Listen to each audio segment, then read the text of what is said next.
అందరికీ హాయ్. మా పెద్దమ్మ వాళ్ళ ఊర్లో ఊరు పండుగలు అయ్యాయి. అంటే గ్రామ దేవతలు ఉంటారు కదా, ఆ అమ్మవారికి ఘటాలు సమర్పించారు. ఆ అమ్మవారి పేరు పెద్దమ్మ తల్లి. ఇంకా ఊరు పండుగలు అంటే ఎవరి బంధువులకి వాళ్ళు పిలుచుకుంటారు, ఎవరి ఫ్యామిలీస్ని వాళ్ళు పిలుచుకొని సరదాగా చేసుకుంటారు. మేము మా పెద్దమ్మ వాళ్ళ ఇంటికి వచ్చేసరికి అమ్మవారిని ఆహ్వానించి పూజనైతే చేసుకున్నారు. ఇంకా మా వదిన దగ్గర అక్షింతలు తీసుకుని దేవుడికైతే మొక్కుకున్నాను. ఇది వాళ్ళ పూజ. ఇంకా మా బాప వాళ్ళ ఇంటికి వచ్చి వాళ్ళ దేవునికి కూడా మొక్కుకున్నాను. ఇది ఊరు అందరూ పెడతారు కదా ఘటాలు, ఆ ఊరు పూజ ఇది. ఈ ఊరు ఘటాల దగ్గర ఎవరింట్లో ఏ నైవేద్యం చేసుకుంటే ఆ నైవేద్యం తెచ్చి అమ్మవారికి సమర్పించుకున్నారు.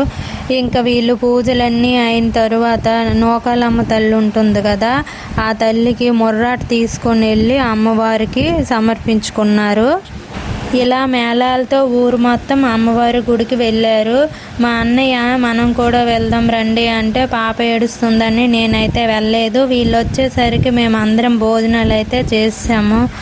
తర్వాత మేమందరం సాయంత్రం గడ్డాలు అనుపుతారు కదా, వాటికి అందరం రెడీ అయ్యి అమ్మవారి దగ్గర కొన్ని ఫోటోలను అయితే తీసుకున్నాము. మా అన్నయ్య వాళ్ళ పాప, వదిన వాళ్ళ పాప, నేను, మా పాప, ఇలా అందరం ఫోటోలను అయితే తీసుకున్నాము.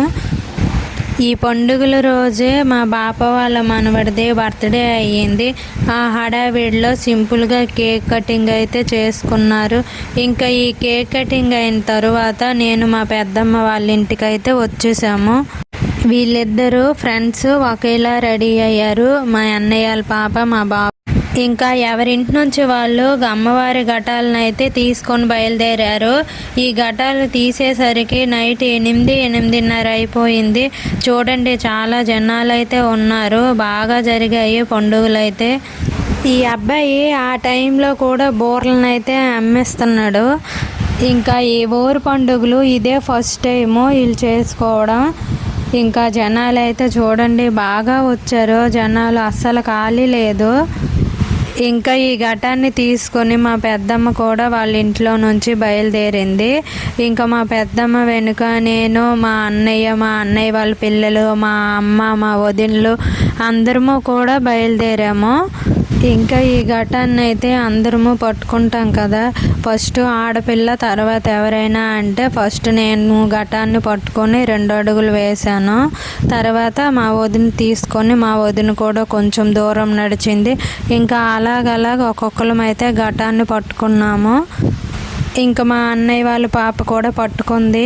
ఈ అమ్మవారి ఘటం పట్టుకుంటే చాలా మంచిదండి. కొంతమంది పట్టుకోకూడదు, ఏమవుతుందో అని అంటారు.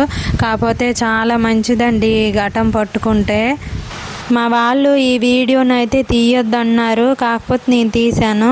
ఇంకా మా మామయ్య వాళ్ళ ఆవిడ కూడా ఘటం పట్టుకొని కొంచెం దూరం నడిచింది.